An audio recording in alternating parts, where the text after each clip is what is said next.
तो नमस्कार दोस्तों, मैं समीर आपका स्वागत करता हूँ ओनली फॉर रियलिटी में। तो दोस्तों फाइनली जेठालाल का सपने का प्रॉब्लम हो गया खत्म। जेठालाल झूम उठा सपने के प्रॉब्लम खत्म होने से।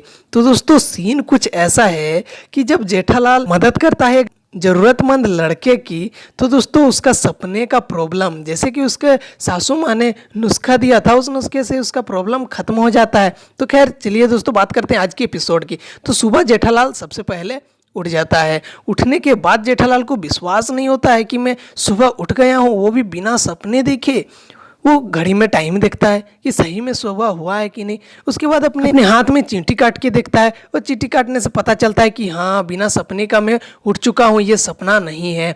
चलिए ये सपने का बात का खबर देता हूँ बापूजी और टप्पू को। टप्पू और बापूजी के कमरे में जाता है जेठालाल। जाने के बाद देखता है कि वो दोनों सो रहे हैं। कमाल हो गया, जेठालाल पहली बार अपने से उठ गया है, वो भी बिना चिल्लाए। सुबह को जाकर के छुप जाता है जेठालाल पर्दे के पीछे। छिपने के बाद जोर से चिल्लाता है, बापूजी। चंपकलाल और टप्पू जल्दी से हड़बड़ा के उठ जाते हैं। उठने के बाद दौड़ते हैं वो दोनों जेठालाल के कमरे की ओर। जेठालाल के कमरे की ओर दौड़ते हैं, तब इधर जेठालाल पर्दे के पीछे से बाहर निकलता है। नाचते नाचते बापूजी बापूजी करते करते निकल जगाने का कोशिश करते हैं कि जेठिया उठ, जेठिया उठ, अभी तक सो रहा है, यहाँ तक आ गया, जेठिया उठ। लेकिन फिर से जेठालाल बताता है कि मुझे सपना नहीं आया, मैं सुबह जाग गया। फिर उसको डांट लगाते हैं थोड़े से चंपकलाल, क्योंकि इस टाइप का कर ही रहा था जेठालाल। तो मुझे आज विश्वास नहीं हो रहा है कि जेठालाल का सपनों का सिलसिला जो है वो खत्म हो चुका है। फिर उसके बापूजी बोलते हैं कि फोन करके सबको थैंक यू बोल दे जिसने तुम्हें हेल्प किया। वो बोलता है बाद में क्यों, अभी मैं कर देता हूँ। और सबसे पहले फोन लगाता है बबीता जी को। लेकिन उसके बापूजी बोलते हैं बबीता जी को क्यों, डॉक्टर हाथी को लगा, डॉक्टर हाथी ने सबसे पहले मदद किया था ना। जेठालाल बोलता है नहीं बापूजी, हाथी भाई ने तो हाथ खड़े कर दिए थे, उन्होंने मदद नहीं किया था, सबसे पहले मदद बबीता जी ने किया था। तो बबीता जी को फोन लगाती है। अब बबीता जी और अय्यर भाई दोनों एक्सरसाइज कर रहे होते हैं उधर, और दोनों बात कर ही रहे थे कि जेठालाल का आज कैसा सपना आया होगा, सही सपना आया होगा कि नहीं, खराब आया होगा, आया कि नहीं। तभी फोन आता है जेठालाल को और बबीता जी आके उठाती है, बोलती है कि अरे हाँ जेठा भाई का ही फोन है। और अय्यर भाई बोलते हैं फोन मत उठाना, फोन मत उठाना।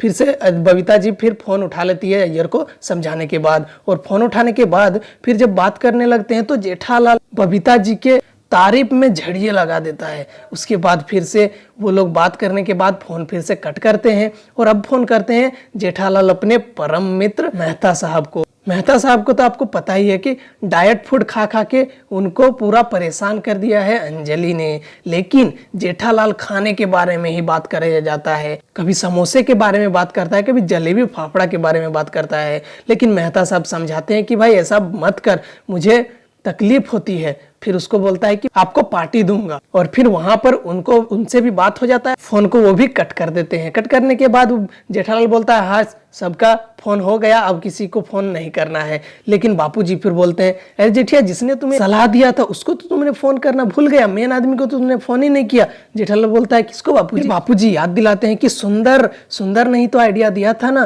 तो फिर सुंदर को जैसे ही फोन करने वाला होता है जेठालाल, तभी उधर से फोन आ जाता है सुंदर का। और सुंदर बोलने लगता है जी आपने मुझे एक बार भी फोन नहीं किया, आपका सपने का सिलसिला खत्म हो गया। जेठालाल माफी मांगता है सुंदर से और सुंदर को सारी बात बताता है। सारी बात बताने के बाद सुंदर याद दिलाता है कि आपने मुझसे एक वादा किया था, वो तो आपने पूरा ही नहीं किया ना। और इनडायरेक्टली जेठालाल को धमकी भी दे देता है कि मैं आपसे कभी और इस टाइप का प्रॉब्लम आएगा तो मैं आपका प्रॉब्लम को सॉल्व नहीं करूंगा। तो जेठालाल दिल से माफी मांगता है। मांगने के बाद जेठालाल पैसे भेजने की भी बात करता है। उसके बाद ले लेते हैं बापूजी सुंदर के माँ से बात करने के लिए फोन जेठालाल से। बापूजी बोलते हैं कि फोन दो ना, फोन से बात करना है। उसके बाद वो रिकॉर्डिंग ऑन कर लेता है। जेठालाल के बापूजी को बोलते हैं हाँ बापूजी आप बोलिए। जेठालाल के बापूजी पूरे बड़ाई पर बड़ाई किए जा रहे हैं, लेकिन उधर से रिप्लाई कुछ नहीं आ रहा है। उसके बाद थोड़े सुंदर किसी तरह बोलता है बापूजी को कि बापूजी यहाँ तो माँ नहीं है, माँ तो गई है ना। उसके बाद फिर से बापूजी को समझ में आता है कि वो सिर्फ रिकॉर्ड कर रहा था, सुंदर ये बात जाके अपने माँ को सुनाएगा बाद में। जेठालाल, बापूजी और टप्पू डांस करने लगते हैं गड़बे में और फिर फोन आता है सुंदर का। फिर सुंदर फोन करता है और बोलता है कि पैसे नहीं भेजे, लेकिन जेठालाल फिर वहीं पर डांस करते करते सुंदरलाल को पैसे सेंड कर देता है। लेकिन मुझे नहीं समझ में आ रहा है कि सही में सुंदर को ही सेंड हुआ है कि दूसरे किसी को सेंड हो गया है। और दूसरी तरफ इधर चल रहा है गणेश चतुर्थी की। गोकुलधाम सोसाइटी के एकमावे सेक्रेटरी आत्माराम तुकाराम भिड़े हो रहे हैं अपने घर में परेशान, इधर से उधर होते जा रहा है। तभी आती है माधवी चाय लेकर के। उनको परेशान देखकर माधवी पूछती है कि क्या हुआ, आप एक छोटे से बात को बतंगर क्यों बना रहे हैं? जिस टाइप से नए नए मीडिया वाले नहीं रहते हैं वो करते नहीं है, छोटे से बात को पूरा बड़ा करके बता देती है, पूरा स्टोरी समझाती है। उसके बाद उसके हाथ पकड़ के जाके सोफे में बैठाती है। सोफे में बैठाने के बाद उसको बोलती है आप परेशान मत लो, सबके घर जा करके बात करो। तो बात कैसे करेंगे, लॉकडाउन है। तो पूरा समझाने लगता है, भिड़े पूरा परेशान होने लगता है। फिर चाय रख देता है, फिर चाय को उठाने के लिए बोलती है माधवी, फिर पूरा गर्म चाय को ही एक ही बार में पी जाता है भिड़े। पीने के बाद फिर समझाने लगता है कि मैं जेठालाल के घर गया था और यहाँ पर हो जाता है एपिसोड का एंड। और अपकमिंग एपिसोड में आपको बहुत ही ज्यादा मजा आने वाला है, क्योंकि जब बता रहा है भिड़े की मैं घर गया था तो क्या हुआ था, उसमें दोस्तों आपको देखने को मिलेगा कि बापूजी जो है जेठालाल के बापूजी, वो भिड़े का तारीफ करते हैं और भिड़े को बोलते हैं